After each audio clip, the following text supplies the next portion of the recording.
started the streaming button. We're now recording. We are officially live here on Mr. Rafferty's. I'm just kidding, Coach DJ. I make that little lame joke at the beginning of all of my live streams. This isn't really ever a show. It's kind of, a live stream where we just bring in people from the outside to talk to our Leicester High School students.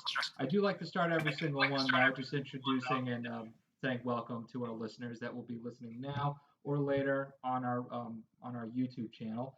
But for today, we have DJ Reed. DJ Reed is a strength and conditioning coach at Energy Athletics, which is a multi sport training facility located on Stafford Street in Worcester. And DJ today is just going to talk about something that we really haven't talked about that much today. You would figure we get to this eventually, it being a live stream talk about physical education. So obviously physical fitness will be part of that, but we're really excited to have you on. Thanks for coming on, DJ. I'm excited to be here. Mr. Rafferty, is it? So yeah. Well, hey, why don't you start off just by actually introducing and saying a little more about yourself, like what I mentioned earlier, and just from letting everyone know, either just sending it out on Google Classroom or on Twitter, who you are. I'll give you the chance just to say a little bit more about yourself, so that the kids can be familiar with you. All right. Well, obviously, my name's DJ Reed. I got a bachelor's degree in exercise science from Becker College in Leicester, Mass. So I guess you could say I'm kind of local at this point. But I spent the first good portion of my career in the physical therapy realm, kind of creating a bridge between physical therapy and strength conditioning. And eventually, at some point, I was able to go ahead and branch off and start another business that was focused more on what I really enjoyed. My passion was the strength conditioning portion of it. So just to get our listeners a little more familiar with, and this is kind of a reoccurring thing that I mention on any of these videos that we make, DJ. I know you through baseball, which is a common denominator with a lot of the people that I have coming on this, whether it's athletic directors that have history coaching baseball. I had the WPI pitching coach, Matt Weigel, in on this. And so we could obviously just talk about baseball like all day, any day, and any of these type of things, but that's not the real purpose behind it. Sometimes we do, and who knows, maybe even parts of this conversation can get to that. But the real value that is going to be relevant with everyone that are either in my classes, my phys ed, my health class, or just that attend school in general, is just the relevancy behind what you mentioned in your field with strength and conditioning. So we have ADs, entrepreneurs, all sorts of different people. So we really appreciate the value that you're going to be bringing with this. So why don't we start off with a heavy question? I always like to do that for the first question with their people that are interviewing. A lot of kids nowadays, they're familiar with terms and definitions. So can you help us just get a little understanding on can you describe strength and conditioning as a definition in one sentence and the difference between that and physical therapy? I think a lot of kids don't have a real grasp on the difference between the two. Okay, yeah, I like that question a lot. It's kind of challenging to try to put it into one sentence because it's obviously a very broad topic. But take two if you need them. Yeah. I would say that the difference between strength conditioning and physical therapy is the primary purpose of physical therapy would be to return to normal life, be able to return to being able to do the things that you do on a day-to-day basis with comfort. Whereas strength conditioning is more about maximizing your performance in said field, whatever it may be. It could be athletics like we had talked about, or even someone that works in a warehouse and being able to lift a box and put it on to a dolly. So the difference is, I would say, the purpose. And the purpose of strength and conditioning is to maximize, while the purpose of physical therapy would be to return to normal, if that makes sense. Is there anything that you notice? Because I've only met like a few physical therapists, and there's just a few more strength and conditioning coaches. You just mentioned something earlier when you introduced yourself about bridging the gap between the two. What made you pick strength and conditioning? Is there a big divide between physical therapists and strength and conditioning coaches, or do you kind of work together? In a perfect world, absolutely, they should be working together. And in that bridge, like I had mentioned, and I love to emphasize that bridge is that when we're talking, if we're going to talk athletics, it seems like you like to talk about athletics. So we'll take, for an example, a player that had a torn ACL or a knee injury. So they obviously have to go through their steps of physical therapy to return to a normal baseline of being able to walk, jump, run, cut, etc., which would be the job of the physical therapist. And then a strength conditioning coach would then take that further. So I would then take that athlete that now has returned to their normal baseline and then try to maximize that baseline and take them back to the point of where they can compete at a high level. Let's So there really shouldn't be a divide, I guess you would say. The physical therapist and the strength conditioning coach should be on the same page where, okay, this is where my athlete's at right now. In my professional opinion, this is how they can get better. How do you see that progressing forwards? And that's the conversation that you would ideally love to have in a perfect world. Let me feed off right with what you just said about having that conversation, because I get asked that a lot, just on certain particular parts of strength and conditioning or just parts of physical fitness in general. And a good baseline question I guess I get asked is how to get started, or what does this mean? What does that mean for things such as cardiovascular fitness and then weightlifting and weight training? So I guess the next question I would ask you then, take us a little bit into your shop over at Energy Athletics, because if in case I'm wrong, a lot of athletes that you work with are really just students to begin with. You work with high school kids, but you also work with young kids as well, correct? Yeah, absolutely. All That's, right. I So would say, a large part of our population is youth athletics. So how's that conversation to get started with a kid that is really doing something for the first time to address improving performance? Because performance can go all sorts of different ways, but how would that conversation start for someone that is doing this for the first time, actually taking steps to improve their physical well-being? I would say the first area that I would like to address is to ensure that they have the confidence to go ahead and put themselves in a situation that they may not be comfortable in. And whether that's you have to take them through a physical examination or physical assessment and identify what their strengths and weaknesses are, and then discuss that with them, whatever age they are. I find that especially with the youth athletes, the more open you are to discussion with them and the more that you allow them to participate, the more confident they will be in the end. It's a learning experience for all involved in that scenario. So what I would say is that I would like to, if I had a youth athlete for the first time in, I would bring him through a baseline assessment. How far can you jump? How fast can you run? Can you execute a squat mechanic? So on and so forth. Can you do a push up? The baseline stuff that you kind of look for in physical fitness. And then just address what they're good at, number one, to really give them the confidence, and then constructively criticize.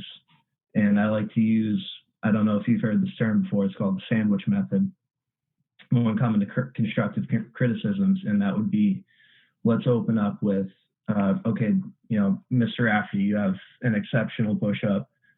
Love your form. You keep your elbows tight to your body. Everything looks good. However, we could probably get better at our squat mechanics, and it would help if pressed your knees out further, or if you found a better balance point within the center of the outside of your feet. And you sandwich it in there to give them the confidence that, okay, this person is here to improve and help me get better, but he's not just here to pump my tires. I'm here to learn something as well. That's a really great feedback loop to use. Just not even from teacher to student, just anyone to anyone. You're all more likely willing to listen if you start with a compliment Yeah. at first. And you just make a really interesting point on it being uncomfortable. I thought maybe at one point you were suggesting you have a microphone in my phys ed class, or Mr. Stanik's phys ed class, the other phys ed teacher over at Leicester High School, just because we talk about that as well, just the willingness to be uncomfortable, and we use that in just as a term of that uncomfortable is certainly something that's experienced on whatever type of physical endeavor that you put yourself through, whether it's something high strenuous or low strenuous, there's always some level of resistance that goes in there. But the willingness to take that step goes forward. And there are, just to fill you in, DJ, with a lot of kids nowadays, I'm just taking on behalf of my class and a few other physical education teachers that I've spoken to. There are a lot of kids that are okay with taking the initiative for their physical well-being, especially if there isn't a lot of pressure behind it, which is kind of nice about this unfortunate remote learning type of thing. It's difficult in a lot of different ways, but in other ways, with it being nice weather outside and we don't have to report to a school, there's a lot more willingness for kids to go ahead and actually do things, try things, and they've been recorded that. So this initiative is positive on my end. Have you seen something like that on your end as well? I know you're in a business, so you may have some limitation, but can you kind of share what's been going on with that? So with this, the quarantine situation and obviously everything that's going on in the field that I'm in, it can be difficult to interact remotely compared to being able to actually be physically one-on-one or in a small group setting. It's much easier to interact and it's much easier to coach, I guess, in that scenario. But we're doing the best that we can when it comes to these video conferences and stuff like that. And the way that we're doing it currently with the business that I'm in is we have separated the kids into demographic groups, obviously more age-related age, and then again broken up with their potential experience or what level you would want to place them at, whether they're at a baseline, okay, we're still learning the basics of running, jumping, squatting, push-ups, that kind of body weight type stuff, or then you take the older group, which you are then working on the mechanics of actually moving weight around, which is the next step that we want to take when it comes to that. But doing it remotely it's been tough. Without a doubt, it's been tough, especially when the field is very much dictated or can be dictated on your ability to interact person to person with somebody. It's a social field, and it's almost like it creates a barrier not having that social interaction. I mean, obviously it's there. We're talking through a computer screen, but it's just never the same. You got to feel like what's happening, what's going through, and that's what we all undergo when we address our physical fitness. Here's a good standoff point with that. Just on trying to connect it and to go back to kids that are really taking the initiative, whether it's any student in general or an athlete that has a passion in a certain sport, they're taking that first step. Help us out on your wisdom on misconceived steps towards physical fitness. You mentioned one thing about how it's appropriate to create your groups that are based on age and then ability. Let me paint this picture for you. This setting, you got a high school level kid that is wants to do something to get themselves to feel better in general, and they understand that physical activity is a way to do that. But they don't know anything. What's some guidance that you would offer for that? What are some do's or what are some don'ts to for them to start with? Some do's, and to start with, some do's would 100% be find something that you are already comfortable with to get started. Some people like to run, they like to ride bikes, they like to lift weights. I mean, everyone's got their certain amount of comfort level, and that's good to be in that zone. But as you progress and as we take this time that we're all kind of stuck here in this quarantine situation, start pushing yourself to levels that you would not be comfortable in. And like we had talked about earlier, there's so much value to being uncomfortable. However, if you jump right into that stage of where you're not comfortable, it may discourage you from continuing on further, if that makes sense. Like, you don't want to go to the point of exhaustion or to the point of you don't want to go out there, and if you don't run on a regular basis or if you're not physically active on a regular basis, don't go out there and try to run 4 miles. You're going to come back sore, you're going to hurt for days after, you're not going to want to do anything. It's a progressive buildup, and it needs to be looked at as a progressive buildup. So if you're starting from scratch and you have no baseline of physical activity per se, start out with some body weight stuff. Do some squats without any weight. go ahead and try to get some effective push-ups done. Do your research on how you do a good push-up. There's a lot of ways that you can do a push-up wrong and end up in pain. So do your research, and self-education is going to be huge, obviously, at this point in time. So you have to do your due diligence and do your self-education, but also don't think that just because this particular person, whether it's a celebrity or an athlete or whoever it may be, whatever they're doing might work for them and might not work for you. And if it doesn't work for you, then you're going to be discouraged from continuing on and trying to do more things that may make you uncomfortable. So to summarize that, to say, start where you're comfortable and then progress what you're comfortable with to a point where you can then better yourself. It sounds a lot less intimidating. Just to what you're ultimately doing is trying to form a habit. So if this is something I've talked about even with my health class, just to share for a bit, to create just a habit of going to the gym routinely. That's not available in today's world nowadays. Hopefully it is soon. But to have that habit of actually going to the gym at the end of a day of work, sitting through traffic, traveling, changing, going home at a certain point, and then you got to go ahead and eat dinner. Yeah, there's just a barrier to entry with all that. So if you're just going to start with something incredibly overwhelming for your body, I can understand how that's just difficult. And anyway, just on a big don't try to start too hard too early type of stuff. It is a progression, and yeah, some people even like to work that can involve physical activity. That's something I learned about myself. Just to give you a little snippet of my life, I cut down a tree for the first time in my life, and it was exhilarating with a chainsaw. This thing was like as tall as like the Green Monster, and I had to like plan where to land it, and then split the wood up and put the cord all together and whatnot. So there's all sorts of different ways, and yeah, that took me a little bit of time, but just something that's relevant on what you first said, just with something that you enjoy doing. There's a huge one, like a huge part right there. And a lot of people that are listening to this, Deej, they already have something that they enjoy doing. So for the student that may be passionate about a sport in general, I'm wondering if you can kind of give your opinion on some word that I've heard a lot and I see a lot of kids doing, but may not actually know about: sport specific training.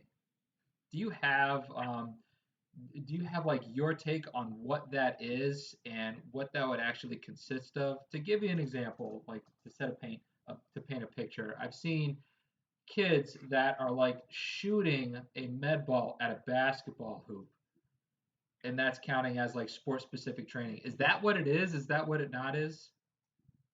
That, I mean, without a doubt, that could be an aspect of the sport-specific training program. It's something I have not seen personally, but I'm sure that it has been done. It's been tried before. But when it comes to sport specific, oh wow, I was going to struggle to say that word. Specific, it's not going to happen to me. Specificity. I say it just like that to my students as well. It's tough to Specific. say. Yeah, it's not for me. Um, that type of training program, it can be beneficial. You know, if you're going to focus on one thing, absolutely, it's going to be beneficial to you. But I would discourage, you know, focusing on one thing too early. And we're dealing, thankfully, with the adolescent or the high school population, and that's probably a good time to start figuring out what you want to do, especially if you want to play in college or if you want to continue on in your playing career. You should start to find some kind of I'm not even going to bother trying to say it. You should try to find some kind of specific training program to suit what you're doing. But and if we're going to talk about a youth level, I think that it should be almost avoided, kind of like Corona at this point, until you are at that level of where you're maybe 15, 16 years old and you've decided that this is what I want to do. But at the younger levels, you're only hindering your own athletic development by focusing on one specific goal or one specific training modality. The best picture of ultimate health or ultimate fitness would be, you know, strong in all categories: cardiovascular, muscular strength, muscular endurance, so on and so forth. And your ultimate goal should be to be strong in all of those. However, if you start focusing specifically on one thing or another, if we're going to talk about, you know, baseball, if you want to get into a sport specific baseball training program, you're probably not doing much cardiovascular endurance training. It's not a need that's in the sport particularly, outside of maybe a pitcher, a starting pitcher, throwing a couple 100 or 80 to 100 pitches a game. They probably have a little bit more endurance training than most, but unless you're gonna be a collegiate or a professional particular athlete, then you're only hindering your own development as an overall picture of health. It's not worth focusing on just one thing when there is so many different aspects of health. And I'm sure you've touched about all the different aspects there are, the cardiovascular, the muscular strength, and all of that. I'm sure that's part of your curriculum. And all of that is important, especially for those who aren't going to be involved in that one specific sport going forwards. One way that I've kind of explained this is, and I don't know if you've heard of this, about the story between like Tiger Woods and Roger Federer. Tiger Woods is very specific, and he's an incredibly skilled golfer, and he's been all golf before he could even walk. Roger Federer, however, he's a world champion tennis player, and he never really like put in a huge amount of time training for tennis until he was like 18, 19 years old. So before then, he played all sorts of different games all the time and just whatever. So what type of training was really around that? Was it generalized, or was it so specific? Almost kind of like a chicken and the egg type of question. I mean, I've had this conversation with one of our teachers in the school before. It still may even exist at some point to bring a little argument to this. It may still exist to the high school level, because the most athletic kid on the football team has a very good chance of being the most athletic player on the basketball team, and could probably be effective on the ball field as well, or on the track and field. So there's some stuff that transfers before, and in any of those sports, you kind of said it, muscular strength, muscular endurance, cardiovascular endurance, all plays, some more than others. Yeah, I guess maybe that's why I got into coaching, so I don't have to convince myself to run laps all the time. That's a fact. Yeah. And honestly, I kind of like what you brought up right there, Mr. Rafferty. It's gonna take me a second to get used to calling you that. You don't have to say it more than twice. Yeah. One thing I would like to point out, and we're talking about the way that maybe Tiger Woods or Roger Federer had trained growing up. Go back and look at the injury history. Oh. Look at where Tiger Woods is at right now. Yeah. I mean, he's still competing at a high level, but the man's halfway bionic at this point. Okay, I mean, if he was out for a while. Tiger Woods, then yeah, go ahead. But that's a 1 in 20 million chance. Don't put yourself in a position to where you're going to be the certain muscles or the certain bones that interact while you're doing an activity like a golf swing. I mean, the man's had 3 back operations, 4, and a neck surgery. I mean, is it honestly beneficial to his well-being to have trained that way in the long run? Probably not. Well, here's a little add-on question then. How often are you mixing it up when, say, like you're writing programs or assigning certain workouts for the student athletes that you work with? By mixing it up, I mean like how often are you like changing just one certain part so that they're not repeating the same exact exercises every time? Or is that kind of a depends answer? I would say it's a depends answer, but I can elaborate in a way where you do need to have like your main focus components, your deadlift or your squat, or whatever your primary lift component is going to be. But when it comes to some of the smaller things, like if we're going to talk about throwing a medicine ball or doing ab work, things like that, if we're going to talk about baseball, golf, hockey, lacrosse, these sports where you move in one plane in one direction so often, it's critical to get the other side in. If you're a left-handed batter, you should be throwing medicine balls as if you were a right-handed batter, because how many repetitions of that left-handed swing are you taking a week compared to, the converse, the opposing side, and you start to get imbalanced in a way.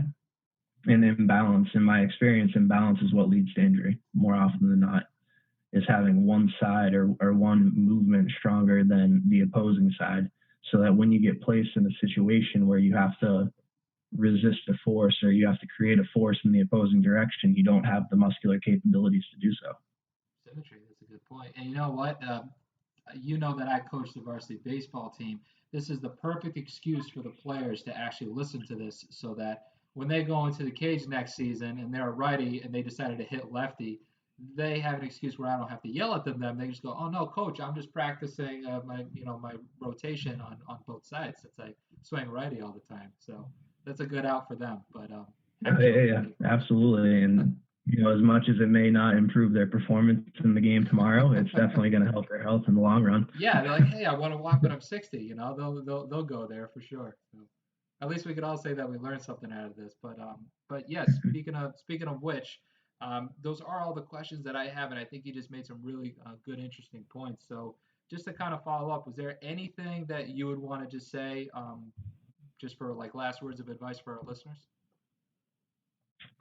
I would say that what we're doing right now, where we're at currently, we're all stuck inside. We're not allowed to do the things that we normally would like to do, our social interactions and things like that. Now is a great time to find something new about yourself.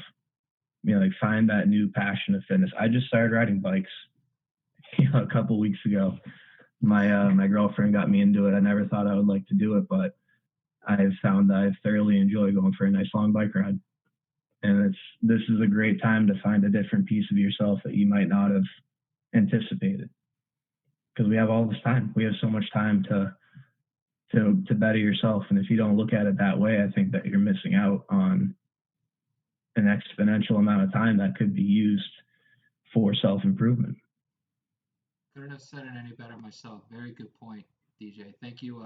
Thank you very much for coming on. And yeah, just conclude with our listeners that if you had any questions about this, or what we talked about, or what DJ has talked about, you know how to reach out to me, and this will be on the YouTube channel towards the end anyway. So you can even comment there, send an email, or comment on our YouTube channel. And any questions that you may have afterwards, I'll relay them over to DJ. We can just have those questions answered for you because we know what it's all for. So, DJ, thank you again. We appreciate it. Do you have a couple minutes just to talk on this Zoom meeting anyway, even though if I stop the recording? Oh, yeah, absolutely. If we get some Q&A going on, that'd be fine with me. All right, excellent, cool. So I'm just going to stop the streaming and then recording then, and we'll just, conclude. All right. But for everyone else, thanks for listening, and we'll talk to you soon. Bye.